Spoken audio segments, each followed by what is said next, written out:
Premier League players who lost everything. Premier League stars receive big paycheck and all the spotlight during their career. In fact, many players go bankrupt after hanging their boots. In this video, we'll be telling you football stars who lost everything with some silly mistakes. Let's get into it. Our first footballer who lost everything because of a blackmail and taking the wrong medicine. Former Manchester United superstar Paul Pogba's life hit its peak when he helped France win the World Cup in 2018, and at that point, he was really on the top of the world, buying expensive jewelry, luxury cars, and extravagant mansions. He can literally has everything he wants. But little did he know that would be the end of him. His life was about to be turned into a criminal show after his own brother tried blackmail him.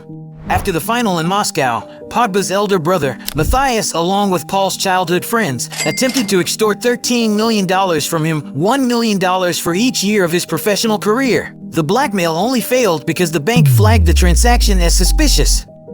Paul Pogba was then forced to pay $100,000 at gunpoint, but Matthias and his associates were not satisfied. When Paul refused to pay more, Matthias released a bombshell video on social media alleging that Paul Pogba had hired a witch to cast spells on his teammates, including Kylian Mbappe. Maybe that's why Mbappe did not win the Champions League with PSG. The scandal triggered a media frenzy.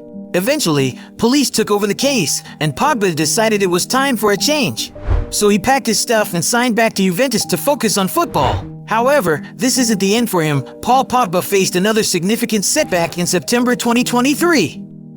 Although Pogba played a total of 0 minutes in the match against Udinese in August 2023, it still wasn't going to stop the Italian doping agency from randomly selecting him for a drug test. When he tested positive for elevated testosterone levels, it led to an initial 4-year suspension from football activities. Pogba acknowledged ingesting a banned substance but insisted that it was unintentional, asserting, "I take responsibility for the drugs ban, but I'm not a cheat."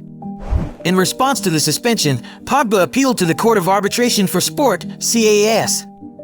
The court recognized the unintentional nature of the doping offense and reduced his ban to 18 months, allowing him to resume training in January 2025 and return to competitive play by March 2025.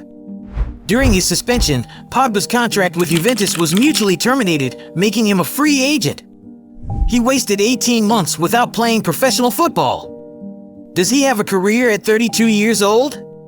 Can he still play in the highest level? It sounds like the end of his career, but he didn't land in prison like number 2. Do you remember the next Pelé? That's right, Robinho. He was the golden boy of Brazilian football, chosen by Pelé himself as his heir apparent. At just 18, he turned pro with Santos, dazzling fans with his flair and promise. By 21, he was off to Europe, where a fierce bidding war ended with Real Madrid claiming their prize. It seemed like the start of something legendary. But the magic faded. After 3 years in Spain, he moved to Manchester City, where he struggled to make an impact. Soon, he was loaned back to Santos, teaming up with a young Neymar in a bittersweet homecoming.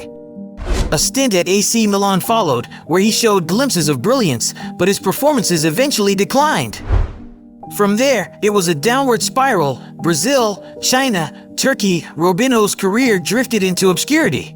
By 2020, he hung up his boots, his journey falling heartbreakingly short of its sky-high expectations. But Robinho's story isn't just one of unmet potential, it's one of disgrace.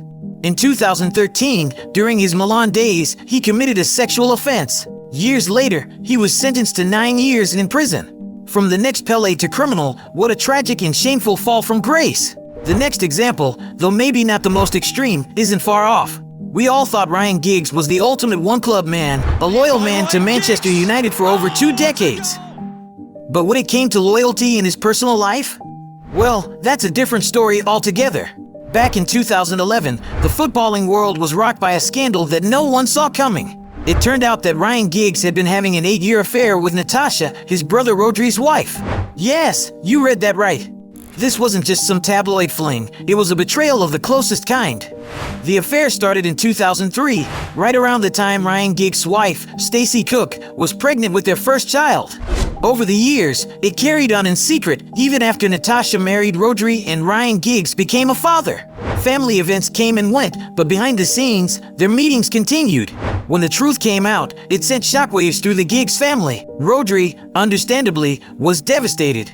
And let's not forget the media circus that turned Ryan's private life into front-page news. The fact Ryan Giggs is so treasured globally makes the fact even more disappointing.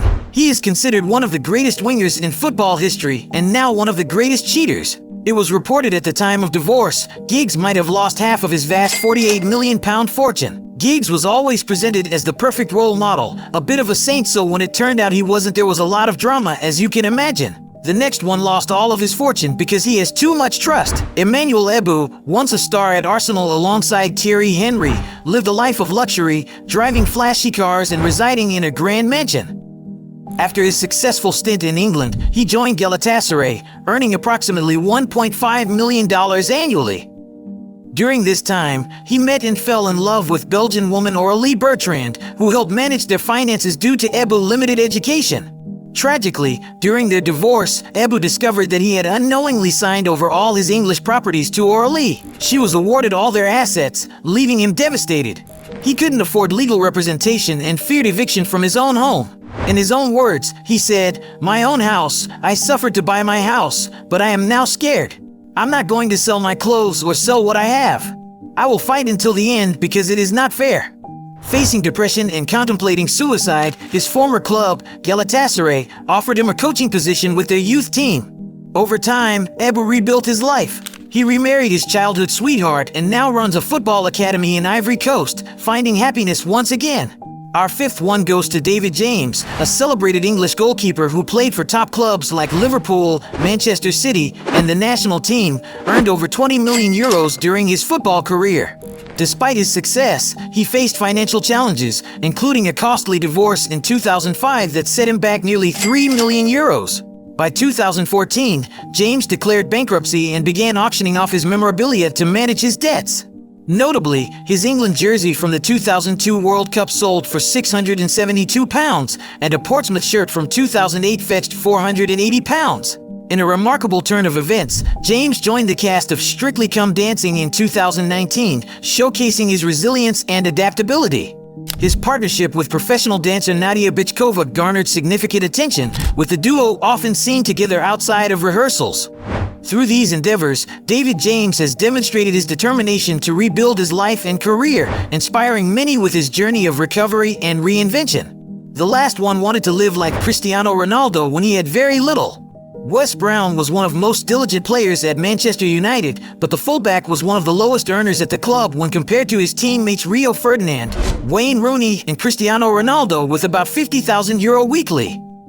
But his longevity at the club made him earn millions of dollars throughout his career. But he thought his salary was enough to live extravagantly. He copied the lifestyle of his rich teammates and bought unnecessary luxury with the little money he had. He bought a farm where his wife lived for about €7 million and later realized that it was a poor investment decision. Then he wanted to sell the property, but after several years of listing, a buyer finally came when the property was listed for €2.4 million, almost half the price. There was still another problem. Brown's wife, Leanne Wassell, a reality TV star, once introduced herself saying, "I married a footballer. I live in a fairly big house." I would say it's worked out well. Wes Brown's attitude towards money and that of his wife drained their wealth, and a costly divorce finished whatever was left in the player's bank account. The star that once lived in a mansion and drove exotic cars is now living in a modest apartment, thanks to former teammates Wayne Rooney and Michael Carrick, who would not let their old friend down. His situation might be bad, but there are far more players not learning from the past example, and if there's any other football players we missed in this video, comment below and let us know. Huge thanks for hanging out with us. Remember to smash that like button, it's totally free and helps us more than you know. Be sure to hit that subscribe button, and we can't wait to see you soon.